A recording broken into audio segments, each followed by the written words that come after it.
तो last part में हमने देखा था कि थंडर एम्परर हाइतियान सिटी से सभी को टेलीपोर्ट करके अपने ऑल्टरनेट वर्ल्ड में ले आया था और यहाँ उन सभी के बीच लड़ाई शुरू हो गई थी। मगर लड़ाई के दौरान जिन समझ जाता है कि वो इस तरह यहाँ पर लड़ते हुए इन लोगों को नहीं हरा सकता, इसलिए वो डिंगकुन से स्टार फॉर्मेशन को ब्रेक करते हुए उसका सारा प्रेशर यहाँ गेट ऑफ केओस के ऊपर डालने को कहता है। जब डिंगकुन ऐसा करती है तो इस वजह से यहाँ गेट ऑफ केओस धीरे धीरे क्रैक करने लगा था। अब आगे तो इस पार्ट की शुरुआत में हमें गेट ऑफ केओस को दिखाया जाता है जो लगभग पूरी तरह क्रैक हो चुका था, जहां ऐसा होने की वजह से उसके अंदर से एक एनर्जी रिलीज होती है, जिस एनर्जी के चलते जूलिंग जो कि अभी फीनिक्स फॉर्म में थी वो वहां से दूर फेंकी जाती है और नॉर्मल फॉर्म में आ जाती है। पर जिन और सुप्रीम लुआन वहां पर आकर उसे संभाल लेते हैं। तभी जिन जूलिंग से पूछता है कि तुम ठीक तो हो। इस पर सुप्रीम लुआन बोलती है कि ब्लू सी वे फॉर्मेशन डिस्ट्रॉय हो चुकी है, इस वजह से अब जूलिंग अपनी स्पिरिचुअल एनर्जी का इस्तेमाल नहीं कर सकती। यहाँ दूसरी तरफ अभी थंडर एम्परर और बाकी सभी उस गेट ऑफ केओस के पास में आ गए थे, क्योंकि वही इस ऑल्टरनेट वर्ल्ड को वहाँ हाइतियान सिटी से कनेक्ट करता है। पर अब ये टूटने लगा है, इस वजह से सुप्रीम ल्यू उसे ठीक करने की कोशिश कर रहा था, लेकिन थंडर एम्परर उसे जबरदस्ती रोक देता है। ये चीज देखकर लिनकिन आवाज लगाती है, लेकिन थंडर एम्परर अपनी एनर्जी से उसको अपने वश में कर लेता है। उसी वक्त थंडर एम्परर के अंदर से मोबिंग निकल कर बाहर आता है, जो कि असल में उसका क्लोन था। तो सुप्रीम ल्यू उसे देखकर शॉक हो जाता है। तभी मोबिंग यहाँ थंडर एम्परर के थ्रू सुप्रीम ल्यू से कहता है कि इस गेट को मैं संभाल लूंगा, तुम्हें अभी सिर्फ जिन पर ध्यान देना चाहिए, और वैसे भी तुम यहाँ फंस कर तो नहीं रहना चाहोगे।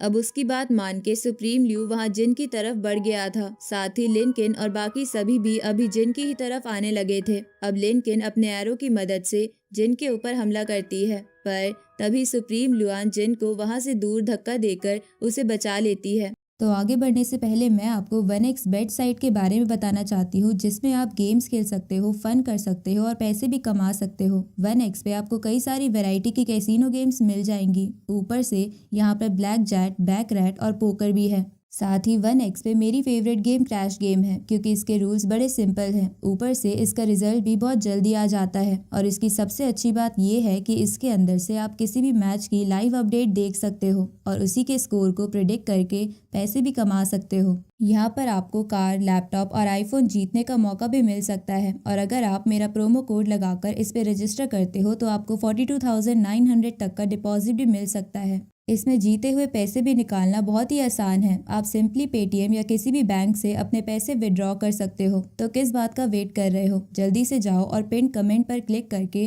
1x पे रजिस्टर करो।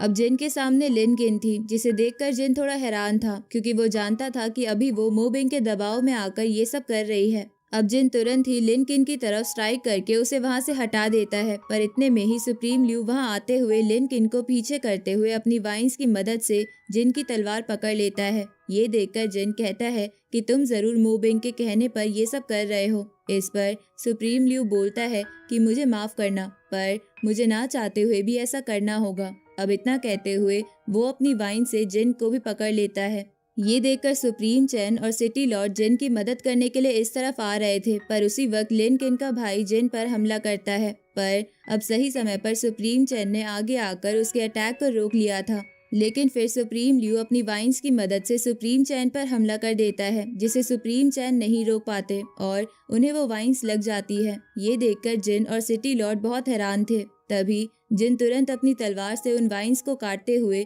सुप्रीम ल्यू के ऊपर स्ट्राइक कर देता है, जिससे उनका अटैक रुक जाए। पर उसी वक्त वहां दूर से थंडर एम्परर अपनी हेवनली थंडर लाइट का इस्तेमाल करता है, जिस वजह से यहाँ जिन उन थंडर चेन्स में फंस गया था। और तभी ऊपर एक थंडर फॉर्मेशन अपीयर होती है, जिससे सुप्रीम चैन के ऊपर थंडर एनर्जी निकलकर गिरती है, और अब कुछ ही देर में सुप्रीम चैन की बॉडी पूरी तरह से डिसअपियर हो जाती है और वो मारे जाते हैं। ये देखकर जिन और सिटी लॉर्ड दोनों ही चौंक गए थे, पर इतने में सिटी लॉर्ड के ऊपर भी वही सेम फॉर्मेशन बन जाती है, जिसकी एनर्जी अभी सिटी लॉर्ड को भी चोट पहुंचा रही थी।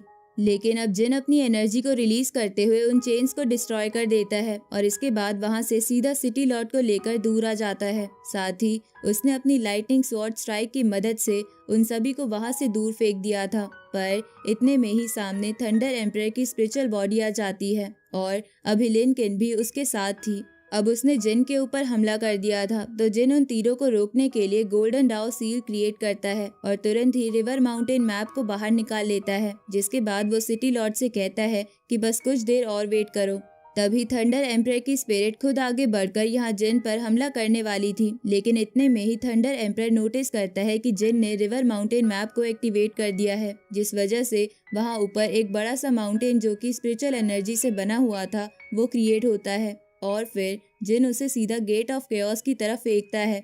इसी वजह से अब वो गेट ऑफ केओस पूरी तरह से टूटने वाला था, पर यहाँ पोर्टल के बंद होने से पहले ही जिन, सिटी लॉर्ड, सुप्रीम लुआन और जूलिंग वहाँ से बाहर आ जाते हैं। साथ ही लास्ट में सुप्रीम ल्यू ने भी लिनकिन और उसके भाई को बचा लिया था। इसके बाद यहाँ बाहर इन चारों के आते ही पोर्टल के अंदर से मोबिंग का क्लोन बाहर निकल कर आता है और इनसे कहता है कि शायद तुमने केओस डिस्ट्रक्शन को सहन कर लिया, लेकिन कोई बात नहीं, शायद तुम्हारा मरना मेरे हाथों से ही लिखा हुआ होगा। अब मोबिंग को देखकर सभी बहुत हैरान लग रहे थे। तभी जूलिंग भी कहती है कि ये तो मोबिंग है, ये यहाँ क्या कर रहा है। इस पर मोबिंग बोलता है कि शायद तुम मेरा ही इंतजार कर रही थी। अब वो अपनी कई सारी फॉर्मेशन क्रिएट करने लगता है और हंसते हुए जूलिंग से कहता है कि तुम हजारों सालों से केओस फॉर्मेशन के बारे में पता लगाने की कोशिश कर रही हो, पर अभी तक तुम्हें कुछ पता नहीं चला, लेकिन इसके बाद भी तुम होप लगाए बैठी हो कि तुम उसे समझ पाओगी।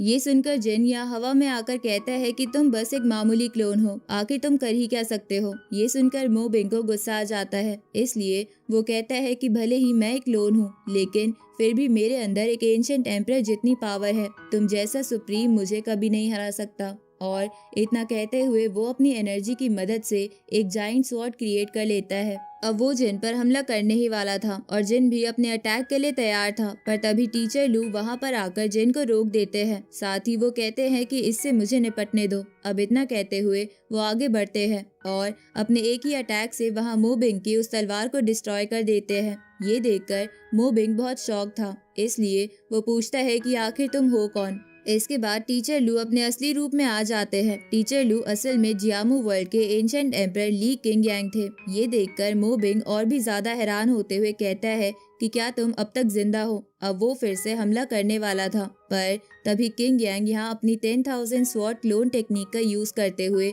पहले तो मोबिंग के अटैक को रोकते हैं और फिर उसके क्लोन को डिस्ट्रॉय कर देते हैं। इसके बाद अब जब वो वहाँ से नीचे आते हैं तो जिन उनसे हंसते हुए कहता है कि मैं पहले ही जानता था तुम कोई और हो, क्योंकि मेरी एंशिएंट स्वॉर्ड से कोई नहीं बच पाता।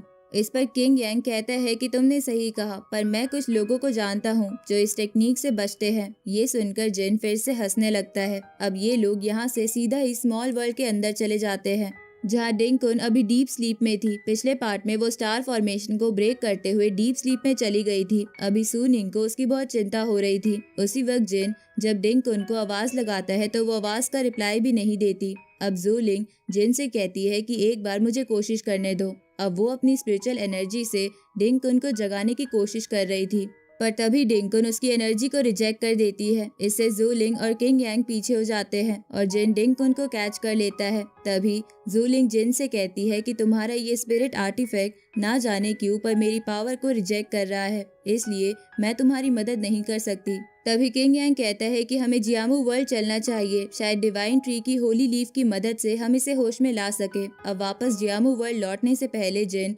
जूलिंग से कहता है कि हमें हर किसी पर भरोसा नहीं कर सकते, क्योंकि कोई भी कभी भी मोबिंग के साथ हाथ मिला सकता है। लेकिन मैं चाहता हूँ कि तुम जिंग लुओ को तुम्हारी मदद करने दो, इससे शायद हमें केओस फॉर्मेशन के बारे में जल्दी पता लग सकता है। ये सुनकर जूलिंग कहती है कि मैं अब समझ गई कि आखिर तुम्हें ही जियामू वर्ल्ड को रिप्रेजेंट करने के लिए क्यों चुना गया है, इसलिए वो बोलती है कि मुझे तुम पर भरोसा है। जिसके बाद अब जिन और किंग यांग वहाँ से जाने लगते हैं। तभी जाते हुए किंग यांग जिन से कहता है कि क्या तुम इसी तरह से सभी को इम्प्रेस करते हो, जिस पर जिन कहता है कि नहीं, मैं तो बस हमेशा सही बात करता हूँ। अब वो उस पोर्टल में चले गए थे। यहाँ जूलिंग अभी कह रही थी कि लगता है शायद इस वर्ल्ड में भी एक दिन शांति आकर रहेगी। अब इसके बाद हम माउंटेन स्पिरिट हॉल को देखते हैं, जहाँ जियाओ लियान ने जिन की एनर्जी को महसूस कर लिया था, इसलिए वो कहती है कि शायद होली सन अब वापस आ रहे हैं।